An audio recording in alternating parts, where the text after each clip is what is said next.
আজকে সন্ধ্যাবেলায় দিদি বলল, এ ভাই চিকেন চাউমিন করে খাওয়া। আমি বললাম ঠিক আছে তাহলে চল।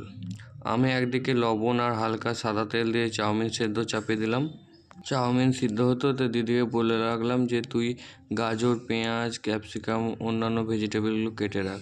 চাউমিন সিদ্ধ হয়ে যাওয়ার পর ওই একই কড়াইয়ে আমি ডিমের ভুজিয়া তৈরি করে নিলাম। ডিমের ভুজিয়া তৈরি হয়ে গেছে। এবার ওই একই কড়াইয়ে সামান্য তেল দিয়ে দুপুরে চিকেন রান্না হয়েছিল সেখান থেকে চিকেন ভালো করে ধুয়ে ছোটো ছোটো পিস করে ভেজে নিচ্ছি। আরও একটু তেল দিয়ে ওর মধ্যে গাজর, পেঁয়াজ, কাঁচা লঙ্কা, অন্যান্য ভেজিটেবলগুলো ভেজে নিচ্ছি। এগুলো হালকা হালকা ভাজা হয়ে গেলে দিয়ে দেবো এর মধ্যে ডিমের ভুজিয়া আর চিকেন কুচি। আমরা ভাই বোনে ঝাল একটু বেশি খাই, তাই এক্সট্রা কাঁচা লঙ্কা কুচি দিলাম।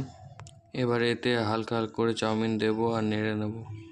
অনেকে চাউমিন বানাতে গিয়ে কড়াইয়ে চাউমিন আটকে যায়, কিন্তু কড়াই ভালো করে হিট করা থাকলে চাউমিন আটকাবে না। চাউমিন দিতে দিতে এর উপরে দিয়ে দিলাম হালকা ভিনিগার, সয়া সস।